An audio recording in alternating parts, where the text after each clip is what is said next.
Shin ka san da cewa za ka iya zuwa ka bayyana ra'ayinka a online kuma a biya ka maƙudan kuɗaɗe? A wannan zamanin da muke ciki na 21st century, ba ka buƙatar lalle sai ka yi investing tukunna za ka fara samun kuɗi. Akwai hanyoyi da dama waɗanda ake amfani da su a fara samun kuɗi da su a online ba tare da an yi investing ko sisi ba. Ɗaya daga cikin waɗannan hanyoyin su ne ita ce hanyar da ake zuwa a bayyana ra'ayi, wato mutum ya bayyana opinion ɗinsa akan wani abu kuma a biya shi kuɗi saboda ya bayyana wannan opinion ɗin nashi.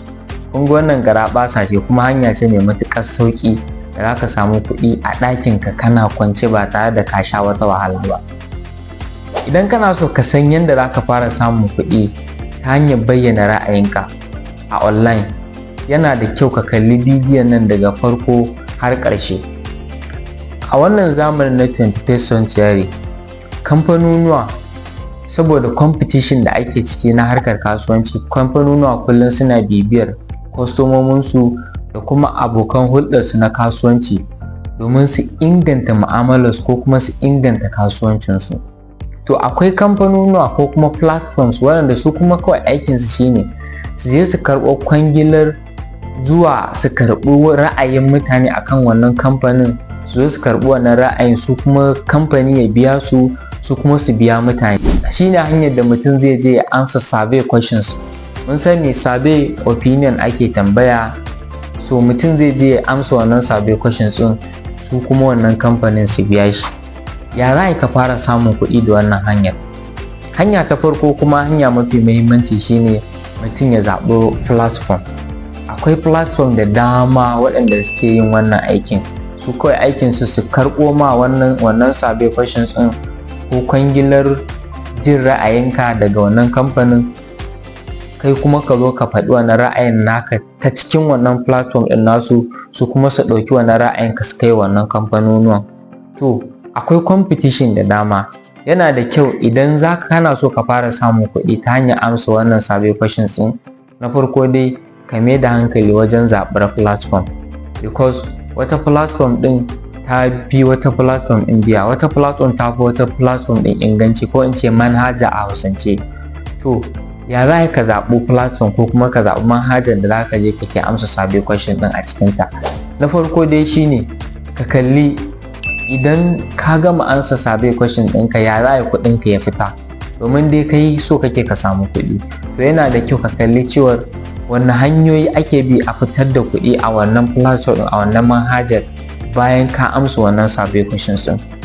Akwai platform, wasu platform suna zuwa da hanyoyi da yawa, wasu kuma hanyoyi guda ɗaya. To yana da kyau ka zaɓi platform da take zuwa da multiple ways, wato hanyoyi da yawa da za ka bi ka cire kuɗinka. Sannan abu na biyu shine ka duba ingancin wannan platform ɗin, ya take, ya ingancin ta yake. Ka duba Google Play Store ko kuma App Store, ka duba ya yanayin ingancin wannan platform ɗin. Yana da matuƙar muhimmanci gaskiya. Sannan abu na uku ko kuma in ce abu na gaba shine ka duba yanayin yadda suke kawowa survey questions ɗin, wato yanayin yadda suke kawowa survey a platform ɗinsu. Wata platform ɗin ta fi wata platform ɗin yawan kawowa survey. To ka zaɓi platform ɗin ko kuma manhajar da take yawan kawowa survey questions, domin kai sai ka amsa wannan tambayar tukuna za a biya ka. Idan ka zaɓi ka je platform wanda ba ta kawowa survey questions da yawa, to ba za ka samu kuɗi sosai ba. Abu na gaba shine yanayin yadda suke biyan kuɗi. Wasu platform ɗin sun fi wasu platform ɗin biyan kuɗi. So yana da kyau ka karanta description yanayin yadda suke biyan kuɗi a wannan platform ɗin. Bayan ka zaɓi platform ɗin, yaya za a yi ka samu kuɗi da wannan hanyar a cikin waɗannan platform ɗin? Na farko dai ka sanya cikakken bayaninka. A duk platform da za ka shiga za su kawo ma inda za ka sa bayananka, sunanka, me ka karanta da dai sauransu.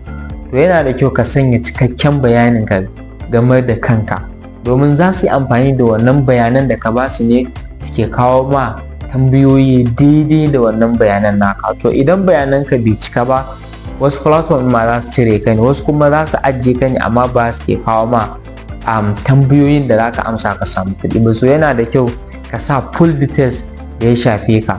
Sannan abu na biyu shine consistency. Bayan ka zaɓi platform yana da kyau ka keme da hankali sosai wajen amsa wannan tambayoyin, saboda su agreement ne tsakanin su ko kuma wani contract ne wanda yake a tsakanin su da kamfanin da suka karɓo wannan kwangilar. Idan ya kasance sun karɓo wannan kwangilar kai kuma kana zuwa baka amsawa, to za su ke karɓa ne suke kaiwa wani. Survey question da suke kawo ma, maimakon su kawo ma za su daina kawo ma, za su ke kaiwa wani user din nasu, wani wanda yake amfani da platform ɗinsu. To kai kaga kuma sai ka amsa survey question tukunna za ka samu kuɗi, to ba za ka ke samun kuɗi ba sosai. Sannan abu na uku shine mutum yake yin referring. Idan ka shiga platform ka cike, yawanci akwai referral bonus, so idan ka yi referring za ka ke samun bonuses. Wasu bayan ka yi referring duk user da ya cike akwai wani bonus da za su baka, wasu kuma bayan ma bonus din user din da ya fara cikewa, to duk sanda ya cire kuɗi kana da bonus. To yana da kyau mu bibiyi irin waɗannan hanyoyin. A description din wannan bidiyon na ajiye mana links na wasu survey platform wanda suke providing, suke samar da survey questions a ma 'yan Najeriya, domin location yana da muhimmanci. Kar mutum ya je ya zaɓi platform ɗin da ba ta providing survey daidai da location da ya cike. To wannan ce ta sa na zaɓo wasu survey platform guda 10.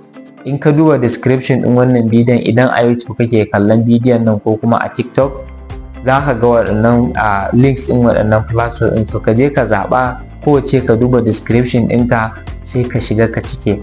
Idan kuma ba a YouTube kake kallon wannan bidiyon ba ko kuma TikTok, idan a Facebook ne ko kuma a Instagram, ka duba comment section, akwai links na wasu platform wanda insha Allah in dai ka je ka cike ka bibiye su yanda ya kamata, za ka fara samun kuɗi a yau din nan. Mu haɗu a comment section.